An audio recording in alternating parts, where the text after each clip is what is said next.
বাংলাদেশৰ পৰা হোৱা ডিপ্ৰেশ্যনৰ কাৰণে আমাৰ সমগ্ৰ অসমতে এটা ক্লাউডৰ বহুত ডাঙৰ প্ৰেছাৰ এটা একুমুলেট হৈছে আৰু আজিৰ দিনটো কমপ্লিটলি তেওঁলোকে ৰেড দেখুৱাই থৈ দিছে। কালিও সন্ধিয়ালৈকে পৰিৱেশ একে থকাৰ সম্ভাৱনা আছে। তাৰ পিছত গ্ৰেজুৱেলি ই অৰেঞ্জ, তাৰ পিছত গ্ৰীণ, অৰ্থাৎ এই গোটেই অহাকালিও আজিৰ দৰে অৱস্থা হোৱাৰ সম্ভাৱনা আছে। আজি আমাৰ অসমত প্ৰায় 9 লাখ লোকৰ বিজুলী আমি কাটি থবলগীয়া হৈছে যাতে কোনো ধৰণৰ এক্সিডেণ্ট নহয়। গুৱাহাটীত 100টা ট্ৰান্সফৰ্মাৰ আমি বন্ধ কৰি থবলগীয়া হৈছে। গতিকে গোটেইখিনি চালে মই ভাবো যে পৰিৱেশটো আজি আৰু কালি জটিল হৈ থাকিব। দুটা বিশেষ আমি কাম কৰিব খুজিছো। অহাকালিৰ দিনটো আমি আমাৰ ৰাজ্য চৰকাৰৰ কৰ্মচাৰীসকলক আমি স্পেচিয়েল কেজুৱেল লিভ দিছো।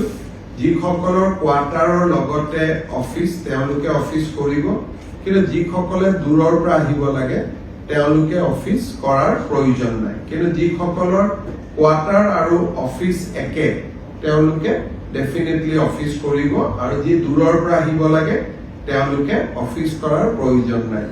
শনিবাৰে প্ৰাইভেট স্কুল নাথাকে, কিন্তু গুৱাহাটী বিশেষকৈ কামৰূপ আৰু কামৰূপ মেট্ৰ আমি স্কুলখিনিও অহাকালি দিনটোৰ কাৰণে বন্ধ ৰাখিব কৈছো। গভৰ্ণমেণ্ট স্কুলখিনি, প্ৰাইভেট স্কুলখিনি এজ ইউজুৱেল বন্ধ হৈ থাকে।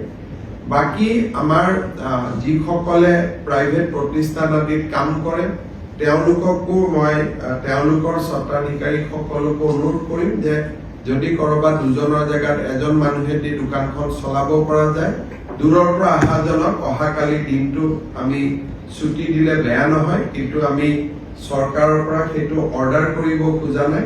তেওঁলোকে নিজে ব্যৱস্থা ললে ভাল হ'ব। ইয়াৰ উপৰিও আমি গোটেই পৰিৱেশটো পৰ্যবেক্ষণ কৰি থাকিম। য'ত যেনেকুৱা প্ৰয়োজন হয় আমি ৰাইজক সষ্টম কৰি দিয়া আৰু ৰাইজক যি ধৰণে সকাহ দিব লাগে তাৰ বাবে আমি চেষ্টা কৰিম। কিন্তু বাংলাদেশৰ পৰা বেচিকেলি বংগোপসাগৰৰ পৰা যিটো ক্লাউডৰ প্ৰেছাৰ আহি আছে, সেই প্ৰেছাৰটো আজিতো থাকিবই, অহাকালিও কণ্টিনিউ হ'ব।